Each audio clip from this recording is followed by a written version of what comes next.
Buenas, buenas tardes, Hola, ¿qué tal, compi? muy ¡Feliz buenas año! tardes, Nuria. Feliz año a todos nuestros seguidores, aunque esto de cuándo tienes que felicitar el año y cuándo no, yo no sé qué fecha tiene Sí, de todo no tiene máximo. caducidad, ¿no? Pero bueno, como no nos hemos visto con ellos en este año, pues feliz año para todos. Feliz año a todos, exacto. ¿Y qué tal, Nuria? ¿Cómo estás? Pues, pues bien, oye, tú, son los nervios del directo, de volver, después de un mes de parón, parece que no, y tienes el gusanillo otra vez, ¿eh? Nada, si es que mientras esté el gusanillo es buena señal, ¿eh? Cuando se quita el gusanillo es cuando tienes Va un mal, problema. exacto, cuando ya te aburres, cuando ya no quieres más. Claro, claro. ¿Qué, Prieto? Bueno, pues hoy somos muy cumplidoras. Nuestros seguidores nos pidieron realizar una nueva mesa de salud mental y aquí estamos, o sea, hemos cumplido. Pues sí, ya sabéis que nosotras somos muy bien mandadas. Y aquí nos tenéis de nuevo, porque vuestros deseos son órdenes para las Nurias Team. Oye, Nuria, tengo que hacerte una pregunta. A A ver, ver, ¿eh? a Eh, ver, a ver dónde me metes ahora. ¿Serías más honesta, más sincera con una inteligencia artificial que hiciera de terapeuta a la hora de contar tus problemas? Ni de broma, vaya, pero para nada. Yo no le contaría nada a la IA fijo. Y fíjate tú que además en la encuesta que hemos hecho esta semana hemos hecho esta Ujú. pregunta precisamente. Y fíjate que el 50% ha respondido que ni de coña, que para nada a la inteligencia artificial se confesarían. El 40% ha dicho que para eso prefieren un amigo o una amiga. Es decir, que la inteligencia artificial se ha quedado solita con un 10% de las respuestas. Bueno, pues vamos a ver qué opinan nuestros invitados de hoy. Vamos a dar la bienvenida a Pedro Lozano, cofundador de Imascono, Forbes Top 100 y presidente de AG Zaragoza. Hola Pedro, buenas tardes. Muy buenas tardes, un Hola, placer estar Pedro. por aquí. Bienvenido. Igualmente, Y Nati feliz año Chichón. también. ¡Ay, feliz año! Siempre es buen momento para los buenos deseos. Claro que sí. Nati Chichón, CEO de Mential.io. Buenas tardes, Nati. Buenas tardes, ¿qué Buenas. tal? Buenas. Jaime del Barrio, Senior Advisor Healthcare and Life Science en EY. Hola Jaime, Hola, buenas Jaime. tardes. Muy buenas tardes, un placer estar aquí aprendiendo con vosotras. No, nosotros aprendemos de vosotros. Sí. Y por último, Elena García, psicóloga e investigadora factor humano en IA en el CETIC, Centro Tecnológico. Hola Elena, ¿cómo estás? Bienvenida. Hola, buenas tardes. Buenas, buenas. Bueno, pues empezamos. Empezamos, lanzamos la pregunta y a ver quién es el primer o primera valiente que se lanza al ruedo. Eh, Todas las estadísticas nos dicen que una de cada cuatro personas sufrirá algún trastorno mental a lo largo de su vida. Eh, ¿Cómo está ayudando o está ayudando realmente a la inteligencia artificial en la prevención, detección y diagnóstico de los trastornos mentales? ¿Quién quiere Venga, responder? Pues Venga, empiezo valiente. yo, si queréis. qué bien. Y Venga, además, Venga, como nos Nati. dedicamos a eso, bueno, pues mira. claro. Eh, a ver, yo creo que todavía esto está empezando, pero sí podrá hacerlo. O sea, ya se hace, ya es posible, esto ya pasa. Lo que pasa que no es masivo y ahora mismo no se está aplicando a todo el mundo, pero sí la inteligencia artificial al final lo que tiene son modelos de datos por detrás que tratando datos de personas que ya han tenido una serie de síntomas son capaces de prevenir otros síntomas, con lo cual tú puedes prevenir cosas que te van a pasar, puedes prevenir ciertos trastornos que sean más graves y puedes hacer que los tratamientos también sean más eficientes. O sea que sí, yo creo que la inteligencia artificial es algo que nos ayudará mucho en salud en general y en salud mental. ¿Qué opináis el Jaime, resto? Sí, vale, perfecto. Muchísimas gracias. Bueno, también como introducción, en primer lugar, si ahora mismo estamos todos hablando de inteligencia artificial, probablemente sea porque en los últimos meses ha aparecido una nueva modalidad de inteligencia artificial que es la generativa. Porque si hablamos de lo que se llama ya, es curioso, llevamos muy poco tiempo, unos años, una década, y ya empezamos a hablar de inteligencia artificial tradicional, como si fuera que se lleva... pero en inteligencia artificial tradicional ya llevamos tiempo trabajando, ya hay ejemplos concretos, hay aplicaciones en investigación, etcétera, etcétera, ¿no? Yo creo que en ese sentido podemos compartir ejemplos concretos. Pero si vamos a la inteligencia generativa, yo haría una llamada a la prudencia. Es decir, está ocupando titulares, pero para que todo esto se traslade en usabilidad y en este caso concreto aplicado a la salud mental todavía queda un trecho, ¿no? Estamos todavía lejos de ver realmente los efectos de la IA generativa y lo que puede crear, ¿no? O sea, de acuerdo con Nati en que ahí tenemos un potencial. Ahora mismo esta inteligencia artificial más tradicional ya ha demostrado grandes avances tanto en monitorización y en el caso concreto de la salud mental como la prevención de recaídas, por ejemplo. Y ahora mismo yo soy de los que creo que todo lo que es la salud digital, la transformación digital en salud y la aplicación a la salud mental nos va a poner encima de la mesa y encima de nuestro día a día oportunidades de la mano de lo digital que van a mejorar la salud mental de las personas. Y para terminar esta introducción, esta primera pregunta, yo creo que por un lado, y lo hablaremos a lo largo de este rato, una cosa es la necesidad, el número, la demanda acuciante, pero en el mundo en el que nos movemos, la parte más científica, la parte más ligada a la ciencia, a la evidencia científica, etcétera, etcétera, nunca vamos a permitir que haya atajos desde el punto de vista científico, desde el punto de vista ético, desde el punto de vista legal, a pesar de la presión que va a haber para que haya determinado tipo de atajos, ¿no? Y probablemente la salud mental dentro de todos los grupos ahora mismo a los que tenemos que tratar probablemente sea el más vulnerable, ¿no? Por lo que veremos luego, ¿no? Entonces, en definitiva, prudencia, claro que hay potencial, tendremos que saber cómo lo aplicamos, pero insisto, no hay atajos. De lo que estamos hablando es de soluciones diferentes para problemas que están ahí y que encima además están aflorando con más intensidad que nunca. Pedro, pues si queréis, sí, ¿cómo lo veis? por complementar, bueno, completamente de acuerdo con las intervenciones y bueno, a nosotros no nos gusta decir siempre que la tecnología por sí sola no es buena ni mala, ¿no? Depende del uso que le demos. Efectivamente, la inteligencia artificial en este caso hemos visto, ¿no? En un año apenas cómo puede cambiar por completo al ser humano, siendo honestos, ¿no? Y del impacto que puede lograr y cómo puede afectar al futuro de cualquier sociedad, para bien y para mal también, ¿no? Entonces, bueno, yo creo que el primer debate que debemos plantear siempre es un debate moral.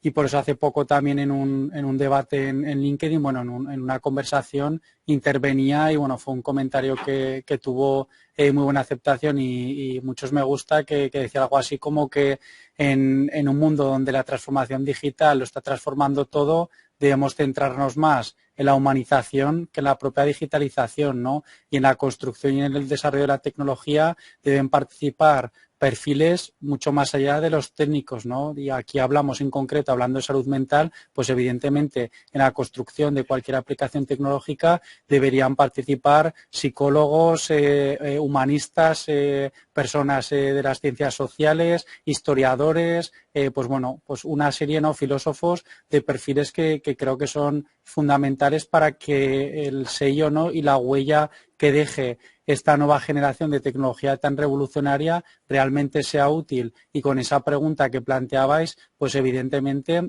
y como comenta Jaime, el potencial de la tecnología y de la inteligencia artificial, pues claro que nos puede ayudar para detener y prevenir, ¿no? Pero realmente le queremos dar ese uso, o las grandes tecnológicas, en este caso por centralizar, se lo queremos dar, porque ya desde los patrones más sencillos que se están aplicando en la actualidad, ¿no? Por ejemplo, esta semana Instagram ha lanzado una notificación de que si ya es más de 10 minutos o 15 por la noche para los niños, ¿no? Los más pequeños, les lanza una notificación para que apaguen, ¿no? El dispositivo. Pues creo que así es como se debe de enfocar la tecnología y como la concebimos en Imascono, donde creemos que la tecnología no es un fin, es un medio y sobre todo debe ayudarnos a construir un mundo mejor. Elena. Esto que comentabas, Pedro, de los avisos, ¿no? Por ejemplo, de Instagram, TikTok también lleva haciéndolo ya un tiempo, que te recuerda, ¿no? El tiempo que llevas conectado y te dice, no tienes otras cosas que hacer, aprovecha tu tiempo, ¿no? Entonces, bueno, es verdad que es un buen mensaje. Disculpa, Elena, que justo he interrumpido. Nada, no te preocupes, Nuria. Pues estoy de acuerdo con Pedro y es una idea que manejamos también desde la unidad de factor humano de CETIC, que es que para que los algoritmos, en este caso, para ayudar a detectar, prevenir y diagnosticar problemas de salud mental, para que sean éticos, los propios profesionales de salud mental se tienen que involucrar desde la propia fase de diseño. Tienen tanto que ellos querer hacerlo de forma proactiva como tanto, como ha dicho Pedro, las tecnológicas les dejen involucrarse, ¿no? Y esto por una parte. Y luego yo creo que sí que la IA, como también han dicho los demás, tiene un gran potencial para ayudar. La cosa es cómo puede ayudar. Pues, por ejemplo, en esta parte de la prevención y diagnóstico, los grandes modelos de IA permiten al final trabajar con grandes volúmenes de datos y de información que permiten poder darte una visión muy amplia del problema de salud mental que pueda estar sufriendo una persona.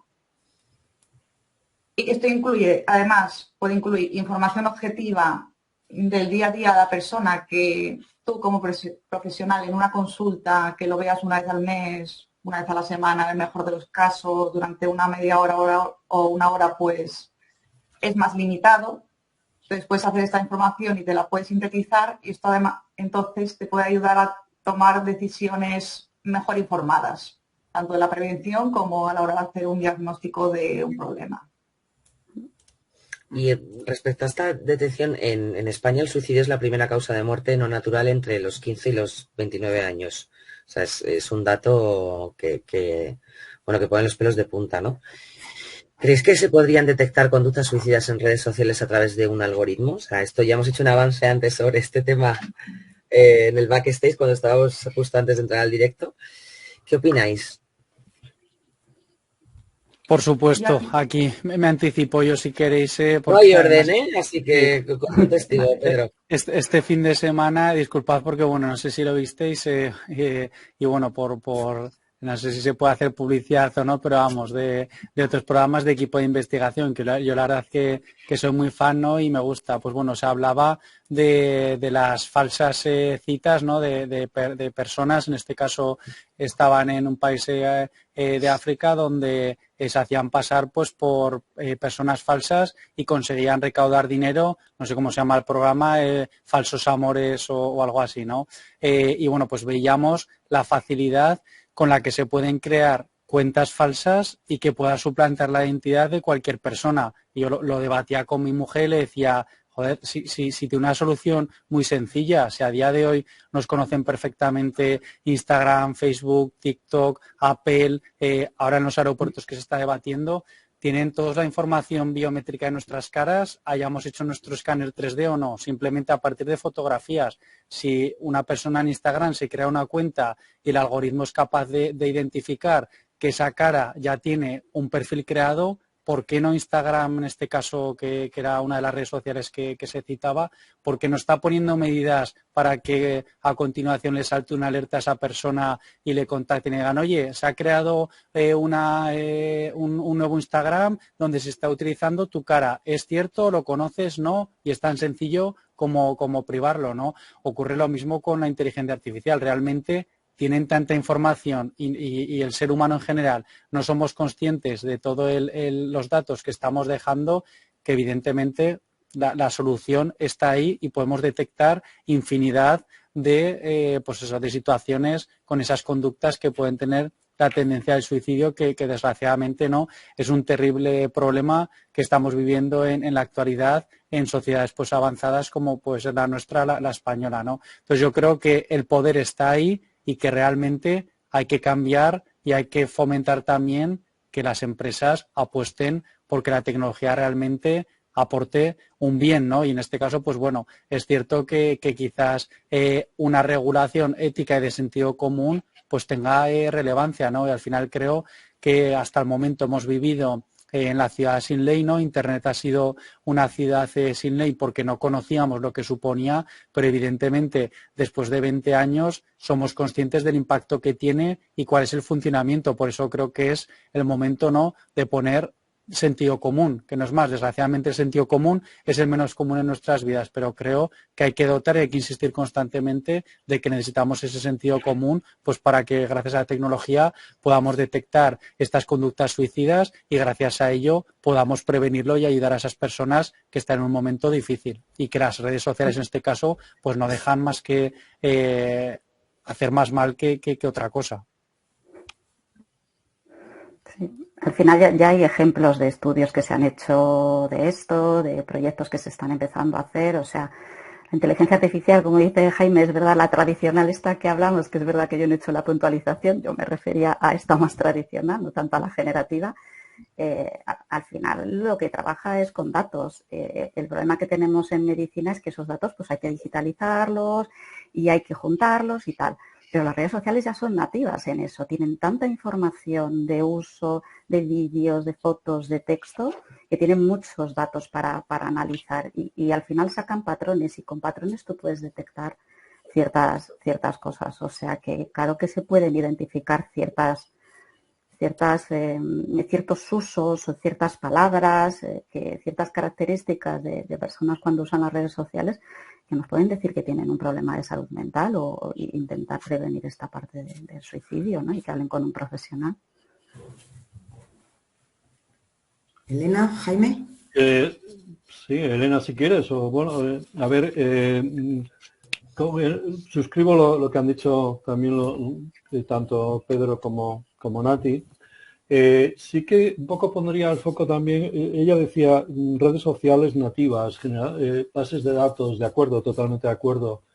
Yo creo que lo que está cambiando de manera muy exponencial es la cantidad de estos datos, la forma en que nos llegan. No son inocentes, no son gratuitos, y sin embargo no hemos sido formados para ello. Y mucho menos nosotros hemos formado a los jóvenes, ¿no?, que nacen ya digitales. En este sentido, también lo habéis comentado, ya empieza a haber análisis serios, profundos, ya empieza a haber metaanálisis.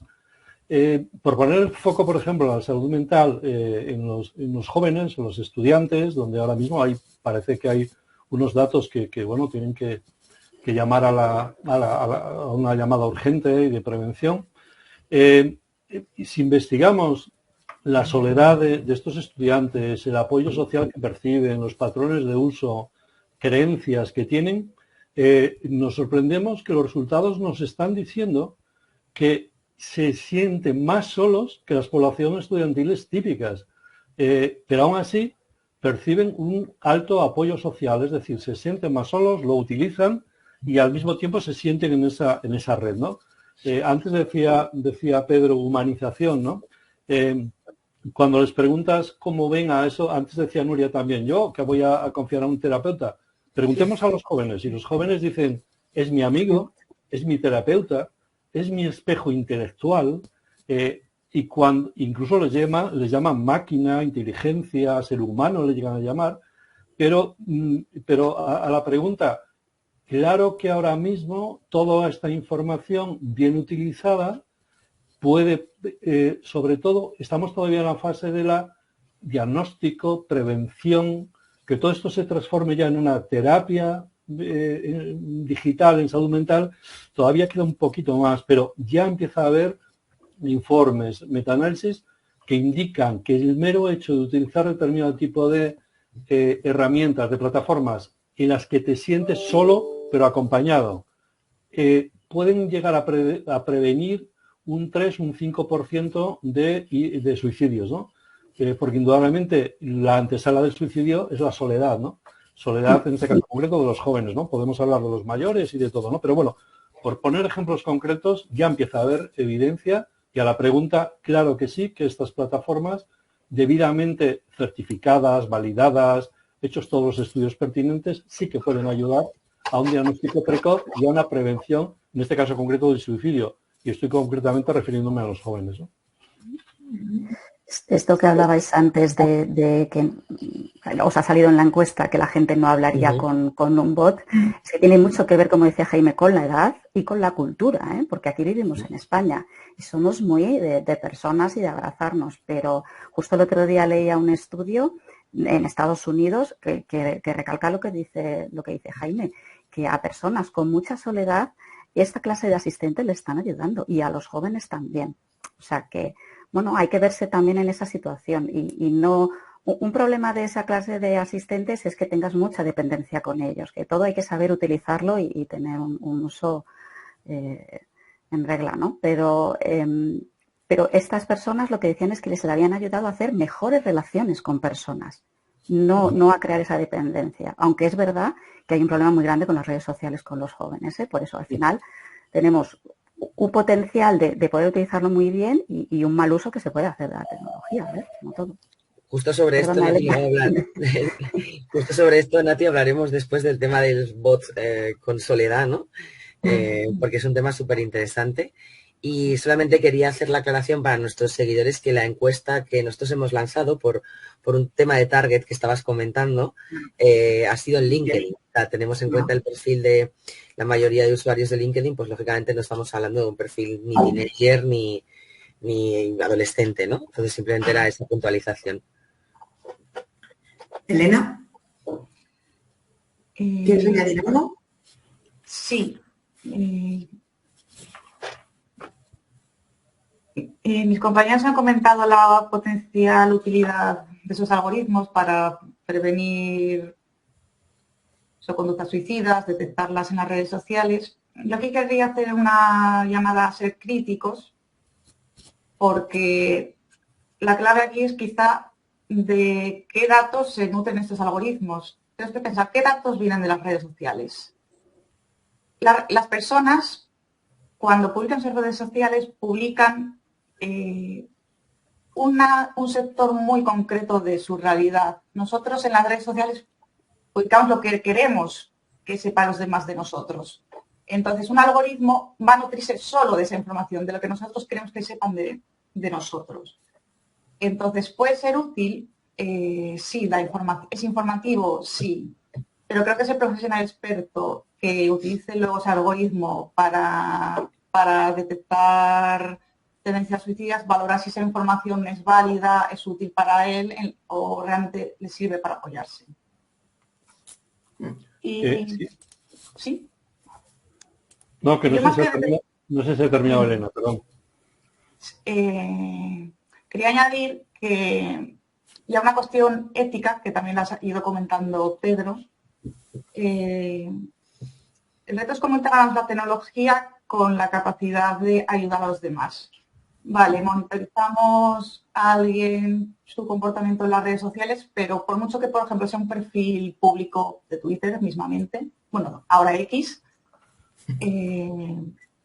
monitorizar todo lo que publica alguien, aunque sea una cuenta pública, aunque sea con finalidad de ayudar para detectar tendencias autolesivas, es realmente pues, ético. Bueno, es una pregunta. Sí. Jaime, ¿y vas a intervenir tú? Sí. No, bueno, muy breve. Es que ha introducido también ahora Elena el concepto de datos de calidad y cómo, y antes también hablaba del acompañamiento que hemos de hacer los que llevamos años trabajando en salud mental o en salud y tal, junto con nuestros compañeros que son los expertos en datos, ¿no? Y siempre se dice en el campo de la transformación digital que es mucho más importante la pregunta, y ahí es donde, por confirmar un poquito lo que decía Elena, que tenemos que estar ahí siendo capaces de hacer una buena pregunta, porque nuestros compañeros nos van a decir qué tipo de datos necesitan, cuándo, luego nos propondrán un algoritmo, luego validaremos ese algoritmo, nosotros en una sociedad científica, y luego veremos, previo ensayos, que ese algoritmo realmente produce el efecto beneficioso para la salud, en este caso concreto mental, que hipotéticamente nos habíamos planteado, ¿no? Pero eso, para mí eso es así, pero claro, esperar que, como antes decía Pedro, que alguien nos regule todo esto, y hacía un llamamiento al sentido común, ¿no? Y yo también quiero incidir en ello. Yo cuando oigo que vamos a tener una ley de inteligencia artificial europea dentro de 4 años, que luego se transpondrá en las comunidades, en los gobiernos dentro de 6, y que luego llegará a la práctica diaria dentro de 8, es muy tarde. Eso sin sentido. Vamos tarde. Es un bluff. Tenemos que pensar que todo esto es nuevo, no hemos sido formados. Antes lo habéis comentado alguno también. No estamos hablando de tecnología, lo ha comentado Pedro, no estamos hablando de tecnología. Estamos hablando de un cambio cultural muy importante. Tenemos que saber pensar diferente, gestionar diferente y evaluar diferente lo que estamos proponiendo. Por eso yo insisto que estamos todavía, hablando de salud mental, mucho más cerca del diagnóstico, de la prevención y todavía lejos de la terapia. Y yendo a la causa del enfermo mental, el enfermo mental tradicionalmente no viene a buscar terapia porque no se reconoce enfermo, porque tiene un estigma social, porque está discriminado, porque afecta a las personas con menos ingresos, etcétera, etcétera. Hay grupos, etcétera, etcétera. Todo esto o lo hacemos bien o realmente vamos a hacer un daño muy importante, porque estamos hablando de grupos y personas muy, muy vulnerables. Realmente me preocupa todo esto, realmente, ¿eh? Yo, por complementar también a Elena con la reflexión que hacía, también me venía a la cabeza, ¿no? ¿Quién maneja todos esos datos tan privados, ¿no? Y crea ese perfil de persona, ¿no? A la pregunta de siempre, ¿no? ¿Quién vigila a los vigilantes? ¿Quién está detrás de toda esa información tan crítica y tan importante? Tiene que haber dentro de las empresas psicólogos, médicos que puedan intervenir a tiempo, dónde se traspasa esa información, quién actúa, o sea, que el melón que se abre es muy, muy fuerte. Por eso al final creo que la colaboración público-privada evidentemente es necesaria en cualquier entorno, pero en este caso más que nunca. Y ahí, pues bueno, creo que es un tema, la privacidad que creo que nos ha llegado a mencionar y que, bueno, ahora con la reflexión de Elena, pues bueno, lo pongo tan encima de la mesa porque es muy importante, ¿no? Cómo se gestiona, ¿no? Evidentemente se puede detectar fácilmente una conducta suicida, pero claro, una vez que se detecta, cómo se actúa, el protocolo de seguridad y de acción, de la privacidad de esos datos, es tremendamente importante, ¿no? Y esto lo conecto también, pues bueno, que lo que se dice con los robos de datos, ¿no? Que se han dado y de temas de salud, que luego las aseguradoras, si tienen esa información, cómo van a asegurar a una persona que con los datos que tienen, pues les va a salir a perder dinero, ¿no? Entonces, bueno, aquí ya entra en otra tarta, ¿no? para abrir, en otro melón para abrir, que es la privacidad y que para mí es determinante. Sí, este es un buen melón, Y claro, si las leyes tenemos que esperar tantos años para regular, pues estamos en manos, como decías antes, Pedro, de las empresas, de las compañías estas grandes que a ver qué harán luego con nuestros datos, ¿no? Y sobre todo tienen este enfoque de las personas en el centro, de este humanismo tecnológico, ¿no? Porque, claro, estaba hablando Pedro de incorporar según qué perfiles a estas compañías y el centro evidentemente es la persona porque es el que consume, es el usuario, ¿no? Pero no necesitan tanto desde este punto de vista tan ético y responsable, ¿no?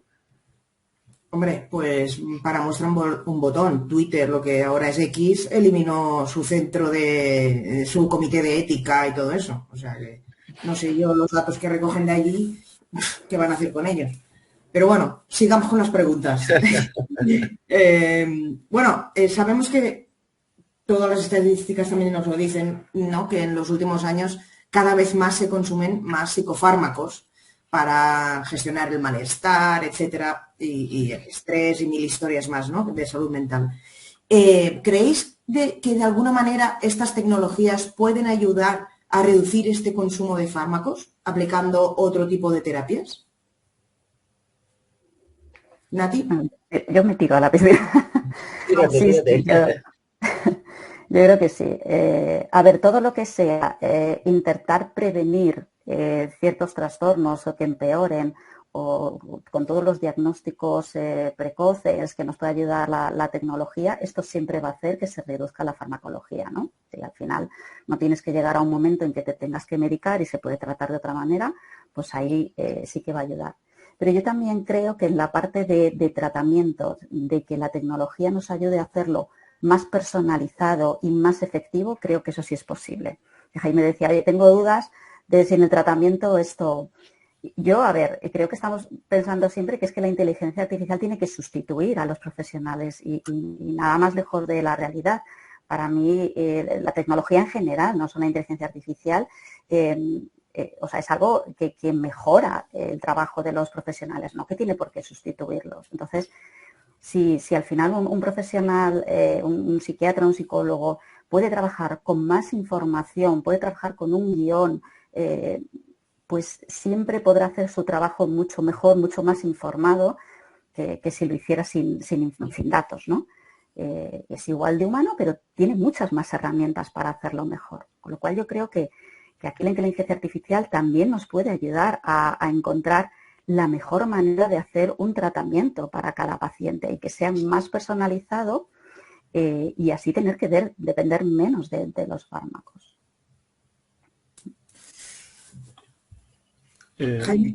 Sí, perfectamente. ¿Puede reducir? Sí, pero además yo creo de una manera drástica. Pero yo creo que tenemos también un poquito que poner en contexto de qué estamos hablando cuando hablamos de psicofármacos. ¿Estamos hablando de tratamientos indicados por profesionales o estamos hablando de consumo generalizado de unos productos de fácil acceso que están ahora mismo en las puertas de los colegios distribuyéndose sin ningún tipo de control?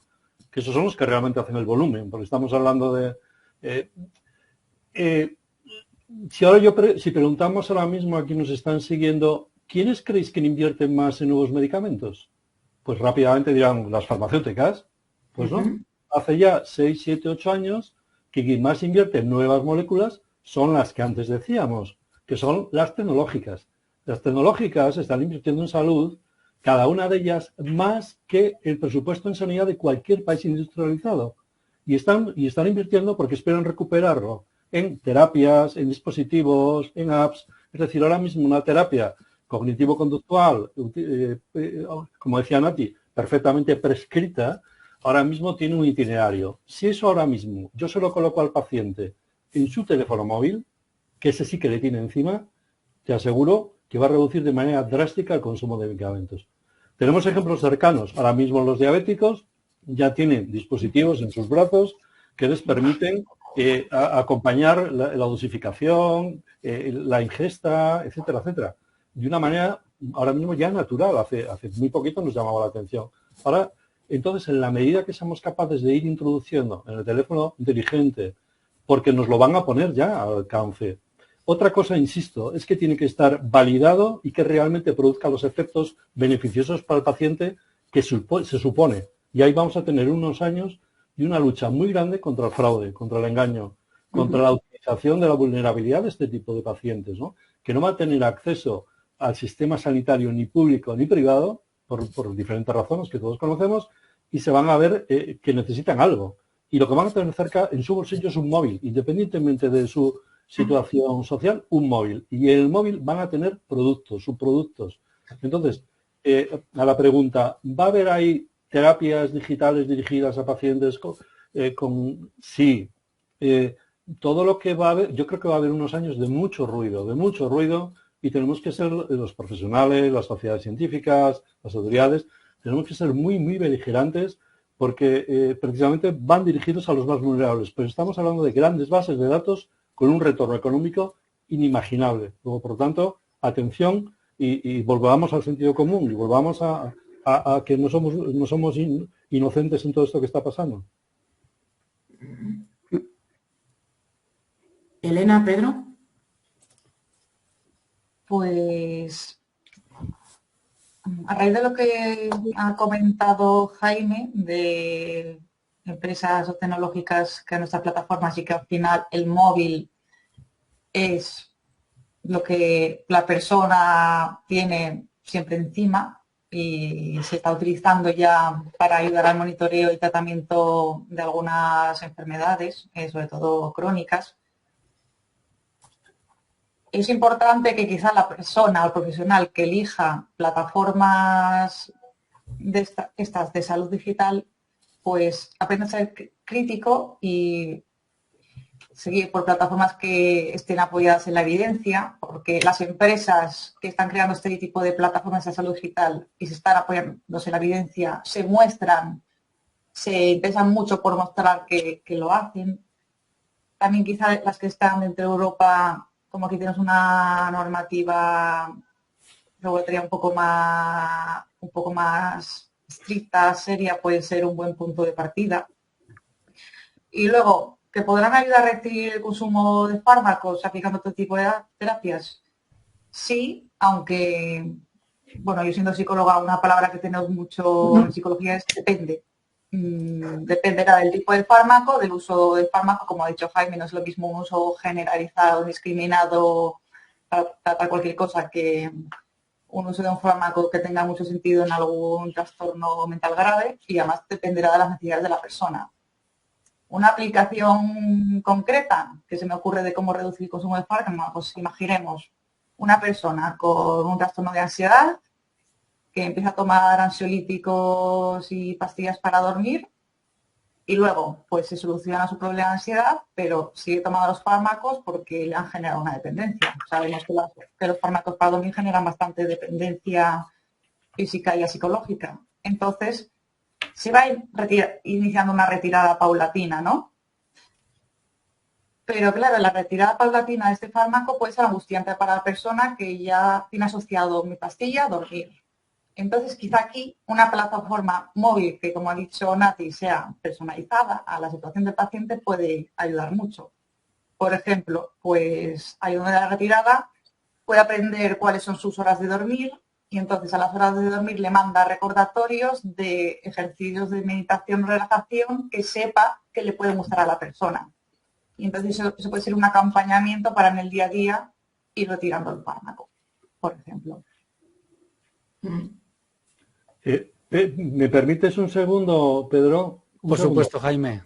No, es que al hilo de lo que decía Elena, para no saltar luego, yo creo que también es un tema a considerar hablando de esto, es que una cosa es la prescripción que hacemos a los pacientes y otra cosa es el seguimiento de ese tratamiento. Me refiero a la adherencia. Y en la adherencia a los tratamientos sí que es muy importante este tipo de aplicaciones. Recordar que hace 4 años se hizo un estudio muy potente en España donde, hablando de adherencia, el enfermo, en general de la salud mental, tenía un nivel de adherencia al tratamiento de un 26%. Es decir, de lo que le prescribíamos, de lo que le indicábamos, a lo que realmente estaba ingiriendo, había un margen de mejora. Y este tipo de aplicaciones sí que pueden, y claro, en la medida que somos capaces de que el paciente utilice la dosificación adecuada, conseguiremos el control de esas enfermedades. Luego, por tanto, sí que ya hay ejemplos concretos de aplicación de monitorización, como decía Elena, de aplicaciones, en el caso concreto del seguimiento de pacientes ya con tratamientos en salud mental. Perdona, Pedro. Nada, no, te lo agradezco, Jaime, porque además iba a abrir otro melón con vuestras reflexiones. No iba a responder directamente a la pregunta si puede reducir el consumo de fármacos. Yo volvía quizás a esa reflexión inicial que hacía al inicio, ¿no? de cómo la transformación digital lo que está provocando realmente es una transformación social que está cambiando por completo la forma de relacionarnos y cualquier otra actividad que hagamos en nuestro día a día, ¿no? Y de hecho, con esta pregunta en concreto, quería destacar la importancia, por ejemplo, que es el ejercicio físico y que son aspectos que, por ejemplo, para desestresar, para liberar la cabeza, para salirte de tus rutinas, no soy psicólogo, ¿no? Pero entiendo, tenemos aquí especialistas que lo pueden aportar, ¿no? Pero fijaros, y quería hacer esta reflexión. Cuando estudiábamos nosotros, teníamos educación física, que era la asignatura más insignificante, ¿no? Siendo la María. La María. Que pasaba completamente desapercibida, que decías, bueno, nos vamos a divertir. Pues fijaros, ¿no? A día de hoy, quizás la educación física deba ser una de las actividades más importantes en los colegios para adecuar disciplinar y que los jóvenes se acostumbren a introducir el ejercicio en su rutina del día a día, porque es fundamental para estar sanos físicamente por un lado y en segundo lugar mentalmente. Entonces, cómo la tecnología transforma por completo los cimientos y la base más importante de cualquier sociedad, que es la educación, ¿no? Entonces, bueno, yo creo que esta tecnología, como vemos, está planteando retos que hace años eran inimaginables y en este caso, pues bueno, yo creo que para reducir ese consumo de fármacos, más allá que irnos a la inteligencia artificial, realmente lo que deberíamos hacer es impulsar más la actividad física y que los jóvenes y los adultos, porque la otra cuestión no es que los adultos generalmente somos los que menos ejemplo estamos dando a las nuevas generaciones, ¿no? Entonces, bueno, yo creo que el debate es muy profundo y que parte de hacer una reflexión, una autorreflexión y mirarnos el ombligo cada uno de nosotros. Pues yo creo que ese es un gran consejo, Pedro. Ya hemos hablado de algunos posibles riesgos y justo antes Nati comentaba el tema de los bots, ¿no? Para aquellas personas que están solas o incluso robots, ¿no? También, no solo bots a través de cualquier app tecnológica. Pero nuestra pregunta es, ¿realmente es saludable? O sea, que una persona llegue a considerar a un bot, un amigo... por ejemplo, imaginaos personas de la tercera edad. Vi algún prototipo que se hizo no hace mucho, ¿no? Con un robot en casas de ancianos que les recordaba la medicación, que si en algún momento no respondían a algún aviso, pues daban una señal de alarma, ¿no? A familiares, etcétera. Bueno, ¿creéis realmente que esto es saludable? Que igual estamos equivocando algunos conceptos que igual teníamos muy asentados, ¿no? Como la amistad, etcétera, para poder considerar a otro tipo de no humanos amigos. Pero yo no sé si hay que considerarles como amigos, ¿no? Pero al final esta clase de asistentes que te escuchan y que hablan, es verdad, pues sobre todo para la gente mayor o la gente que vive muy en soledad. Pues como os decía, o sea, estas cosas en Estados Unidos, que hay una casa perdida en el mundo y que la siguiente casa está a un montón de kilómetros, pues esto es un problema para esta gente. No tiene tanta facilidad de relación como tenemos aquí en España, ¿no? Que estamos como muy juntos y todos muy apegados y necesitamos ese contacto, ¿no? La cultura latina en general, ¿no? No sé si tiene que ser un amigo, pero tener a alguien que te escuche, yo creo que sí puede ayudar. Cuidado con eso, con la dependencia de este tipo de cosas, cuidado con los sesgos que puedan tener, obviamente, cuidado con que no considere a lo mejor ciertas alarmas que debería considerar, bueno, pues o que no tenga una respuesta adecuada a una crisis, ¿no? Pero como acompañamiento para ciertas personas que se sienten muy solas, yo creo que o sea, si tú tienes acceso a tus amigos, pues fantástico, o sea, vete con tus amigos, eso es más natural y el ser humano lo necesita. Si no tienes esa opción, yo creo que estos asistentes sí pueden ayudar. Otra cosa es un tratamiento, o sea, una cosa es que te acompañe y te escuche, otra cosa es tratar, no es lo mismo. Sí, yo estoy de acuerdo también con Nati que los chatbots sí que sirven para impulsar el bienestar. Es verdad que utilizan también tratamientos, como decíamos antes, ¿no? Permiten una atención plena, permiten actividades de refuerzo de su conducta, etcétera. Y claro, cuando hacéis la pregunta, yo devolvería la pregunta. Preguntémosles a ellos y ellos te dicen, antes de la pandemia, que apenas utilizaban la telesalud, de que apenas estaban conectados, pero pasa la pandemia y en todo el mundo el grupo de pacientes que más ha permanecido en la telesalud son los enfermos mentales. Son los enfermos mentales, ¿por qué? Porque esa proximidad digital, online con su terapeuta, le evita el aislamiento, el pedir permiso en el trabajo, el estar en una sala de espera, etc. Hay muchas razones por las cuales ahora mismo este tipo de herramientas están aproximando a pacientes y a ciudadanos en general a su terapeuta. Más del 95% de las personas preguntadas, aquejadas de algún proceso mental, se sienten más cómodos con la telesalud después de la pandemia y siguen ahí, ¿no? Entonces, estamos hablando de una inteligencia artificial que ya no solamente escucha, sino que más a lo que escucha te genera nuevo contenido visual, conversacional, se basa en interacciones, te sientes identificado con lo que te está contando. Claro, el reto que estáis contando es, ¿todo esto realmente es bueno? ¿Es beneficioso? ¿No es beneficioso? ¿Quién va a evaluar esto? ¿Cómo vamos a medir? Ahora mismo el único dato que tenemos es la usabilidad. Estamos viendo que lo usan, que permanecen, que quieren más, pero tenemos que empezar a gestionar todo esto. Y todavía nos falta, antes hablaba Nati de un estudio, de una metaanálisis que se publicaba este fin de semana, necesitamos todavía mucho más evidencia científica. Estamos hablando de estudios relativamente pequeños, pero estamos en ese momento, ahora os toca todo esto. Elena. Peter, si queréis aportar algo más. Sí, me gustaría continuar en dos cosas que han dicho tanto Nati como Jaime.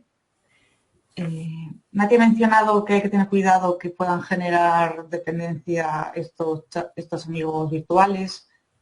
Jaime ha mencionado un aspecto que a mí me llama mucho la atención, que es lo que al final estos chatbots pueden tener el peligro de que refuerzan tu conducta. Entonces, ¿esto es sano? Pues depende. Dependerá de muchas características personales y del entorno de la persona, como ha mencionado Nati. Y aquí el peligro es que la gente tiene que entender cuál es el alcance de la inteligencia artificial. Tiene que entender cómo funciona un chatbot, un amigo virtual. Tiene que entender que al final es una máquina, es un algoritmo que se adapta a lo que tú quieres. Él se va adaptando a tus respuestas, entonces va reforzando una cosa que va ocurriendo y que ya se ha dicho alguna vez, que puede ir polarizando hacia los pensamientos o las conductas que tú quieres. Y esto no se corresponde con cómo te contestaría una persona del mundo real, ¿no? Entonces es una cosa que creo que la gente tiene que entender primero. Pero esto es tan fácil de entender, Elena, para el gran público. O sea, no es fácil, ¿no? Yo creo que es lo primero que habría que hacer, que es alfabetizar al gran público de qué es la inteligencia artificial, cómo funciona realmente y cuál es su alcance. Y creo que esto es la base para que todos puedan utilizar la tecnología de un modo realmente crítico y adecuado. Elena, pero para eso tenemos que hacer lo que tú decías antes, y es que los profesionales empecemos a formarnos nosotros y no que entre los propios profesionales nos estemos ninguneando, llamándonos frikis unos a otros. Es decir, mal vamos a evangelizar nada si nosotros no nos lo creemos. Sí. Yo iba a cerrar, si os parece, con un ejemplo que es positivo, bueno, que surgió en una conversación después de una charla que impartí sobre el metaverso, y bueno, esto lo conecto de inteligencia artificial con esa parte más de Internet 3D conectada con el metaverso, ¿no? Como hablábamos antes, debido a toda la información y el rastro que vamos dejando en redes, evidentemente pueden crear un perfil y pueden crear una personalidad completamente idéntica a la nuestra, ¿no? Lo podemos ver con redacción de correos electrónicos, donde en base a tu forma de escribir, pues evidentemente te puede ayudar en escribir según qué correos, ¿no? Y bueno, y en cuanto al ejemplo, fusionando esa inteligencia artificial, esa recreación que se puede hacer de una personalidad y de la construcción de nuestros avatares virtuales en 3D, esto, como os decía, surgió una conversación después de una charla, y una empresa, fijaros, de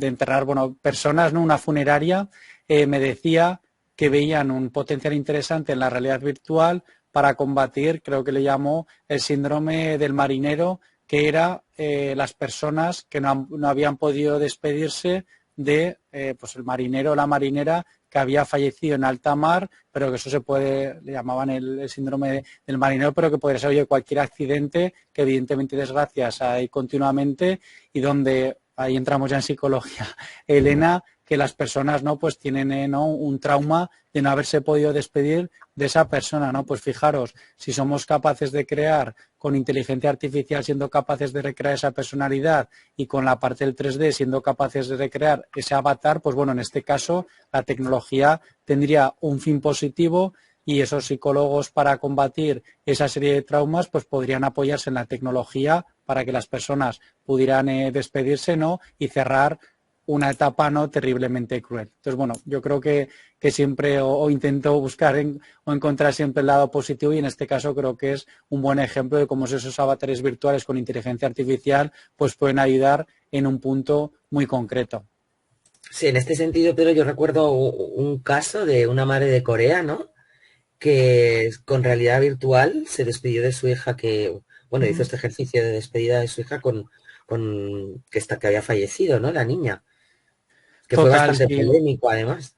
Y fijaros, ¿no? Y aquí entramos y conectando con esto, Nuria, en dispositivos ápticos. No sé si lo conocéis, pero bueno, son esas prendas de vestir que nos permiten sentir la tecnología, ¿no? Porque si no recuerdo mal, Nuria, esa persona, esa madre, llevaba unos guantes con los que incluso podía tocar a su hija, ¿no? Que se me está poniendo la piel de gallina mientras lo cuento, ¿no? Pero imaginaos esa situación, ¿no? Al nivel del grado de inmersión que podemos llegar a día de hoy con las nuevas tecnologías, donde incluso podemos sentir texturas gracias a esos dispositivos ápticos y, bueno, pues que la experiencia sea 100% inmersiva y próxima a la realidad. Qué interesante todo, ¿eh? La verdad es que, madre mía, emplearíamos con vosotros aquí 3 horas. No lo sé, yo no sé hasta qué punto, porque esta madre, por ejemplo, o que esta fue toda la consecuencia que trajo luego, o sea, esto, bueno, Elena, tú como psicóloga, ¿realmente esto funciona para cerrar el duelo o corres el riesgo de engancharte y decir, bueno, si ya la veo hoy, pues cada día entro y hablo un rato con ella? Claro, a ver, psicoterapia sin tecnología ya hay técnicas que hacen simular este tipo de despedidas, por ejemplo, la técnica de la silla vacía. Entonces, yo creo que la idea del avatar para despedirse virtualmente puede ser interesante si se hace de un modo regulado y acotado. No va a ser de tengo yo este avatar que representa a mi hija fallecida y puedo en cualquier momento ponerme a hablar con ella, sino que será pues voy a la consulta me lo estoy imaginando porque todavía no está, pero podría ser voy a la consulta del terapeuta un día a tal hora, que en vez de las técnicas ya vacía, pues va a ser el avatar de mi hija para para trabajar el duelo, ¿no? Pero solo ahí, y no fuera de la consulta. Puede ser un modo de un excelente complemento. Y de la misma forma, Pedro, corrígeme si no me equivoco, también se había estudiado la posibilidad de, bueno, prolongar la vida, ser eternos, ¿no? O sea, que mientras estamos en vida, bueno, pues se nos grabe la voz, ¿no? Nuestros gestos y tal, para poder crear un avatar que sea eterno incluso cuando nos hayamos ido, ¿no? Totalmente, pero bueno, por personalidad y por eso todo el rastro que tenemos en redes sociales, realmente yo creo que ya pueden extraer cualquier cosa, ¿no? Cualquier patrón de nosotros. De hecho, hace poco, bueno, reflexionábamos en un proyecto con un cliente donde les proponíamos desarrollar el avatar virtual del CEO de una compañía a través de fotogrametría, que es una técnica que mediante fotografías nos permite extraer un modelo 3D, ¿no? Y nos decía la compañía, ostras, pero es que si roban ese modelo 3D, pues pueden hacer cualquier cosa. Y le digo, si es que a día de hoy no hace falta ningún modelo 3D, si eres una figura pública hay cientos de fotografías que solo con las fotografías pueden construir ya ese modelo 3D y si quieren hacer algo malo lo van a hacer. O sea que realmente la información está ahí, somos ya tan vulnerables a toda la información que hemos dejado que realmente, queramos o no, podrían construir un avatar virtual, pues eso, de Rafa Nadal, de Mark Zuckerberg, de cualquier persona famosa, porque al final tienen infinidad de audios, tienen infinidad de gestos, tienen infinidad de vídeos, fotografías, está todo ahí registrado. Y con una calidad, ¿no? Que yo que vengo del mundo del fútbol, ¿no? Antes te grababas los partidos y veías todo pixelado, ¿no? A día de hoy las imágenes con el detalle que se ven es que ya se puede captar todo a un nivel de calidad que ya se puede recrear todo. Bueno, simplemente un puntito, Nuria. Porque esto que nos quedamos en la parte más visual, más plástica, más física, pero tanto Elena como Pedro, lo que nos estaban hablando también es de emociones. Quiere decir que, y aplicado mucho al mundo mental, ¿no? Es decir, venimos ya con mucha experiencia en avatares, simulaciones, realidades aumentadas, entrenamientos, pero ahora mismo el salto cualitativo, y ahí es donde es el campo de las emociones. Las emociones ya empezamos ya a ser capaces de alguna manera mapearlas también y integrarlas en todo este conocimiento. Simplemente era ese apunte. Bueno, Bueno, nos quedan 3 minutillos, Nuria. Sí, vamos con las preguntas del público súper rápidas. Sí, contestáis uno, el que queráis, y porque hay para todos. Mira, aquí Begoña nos dice, cuando hablábamos al inicio sobre las apps, ha hecho esta pregunta, ¿no? Que entonces, cuando hablábamos del comportamiento en redes sociales y cómo después podían sacar los datos de ahí, ¿no? Entonces sería un poco tipo vigilante policía que estará atento a estas circunstancias. O tendrás que descargar esa app. Las personas en muchas ocasiones no son conscientes de que necesitan ayuda. Bueno, depende. Si nos referimos a conductas suicidas, tendencias autolesivas, muchas veces estas personas sí son conscientes de que necesitan ayudas. De hecho, una funcionalidad de estas conductas son una forma de pedir ayuda. Claro, y seguido a esto, dice, y una pregunta que se me acaba de surgir, ¿esa atención será gratuita, de pago, normal, premium o VIP? Bueno, una psicoterapia cuesta. Qué buena pregunta, Bego. Que tache gratuita, tachado. Y que date todas las otras. El sistema público, el sistema sanitario cuesta dinero, las visitas de salud mental cuestan dinero. Al final estás ofreciendo un servicio especializado, ¿no? Otra cosa es cuánto costaría, ¿no? Que a lo mejor la tecnología puede permitir democratizar más el acceso a la salud mental. Puede ser una opción. Yo iba a decir que pagamos con nuestros datos, ¿no? Que es verdad que si lanzas esa pregunta, que los jóvenes les da igual pagar con los datos, ¿no? Ahí ya hemos llegado a un punto que a las personas no les da igual perder toda la privacidad. Eso es cierto, eso es cierto. Lo que sí que es verdad es que en los próximos años, si la demanda sigue creciendo al ritmo que va y la oferta sigue siendo menguante, en el mundo de la terapia digital habrá un espacio en el que las autoridades tengan que ser muy, muy, muy beligerantes para facilitar a aquel que no tiene acceso, no tiene medios, tenga respuesta en este tipo de terapias. Porque si no vamos de verdad cada vez más a una brecha de ricos y pobres y modelos de ricos y pobres. Y el que puede se lo paga y el que no puede no se lo paga. Claro. Esto está ocurriendo ahora, ¿eh? Quiere decir que esto no va a pasar, esto no va a ser responsabilidad de la terapia digital. Esto está ocurriendo ahora. Entonces, la terapia tendría que servir para minimizar este gap, ¿no? Pero no está ocurriendo.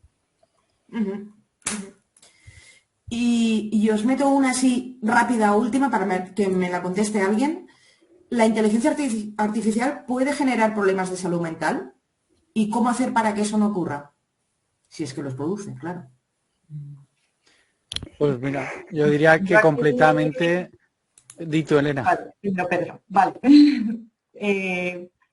Súper rápido. Pues yo diría el consejo general para cualquier prevención de problemas de salud mental asociado a la IA es más bien que la gente se mueva por aprender qué es la IA, que se mueva por entender realmente cómo funciona y solo mediante ese empoderamiento podrá aprender a no utilizarla de un modo indiscriminado o delegando toda la responsabilidad en la inteligencia artificial. Yo solamente quiero hacer un apunte a lo que tú comentas, Elena. Yo creo que aquí no debemos dejarlo todo en manos de que las personas tengan ese afán por conocer, ¿no?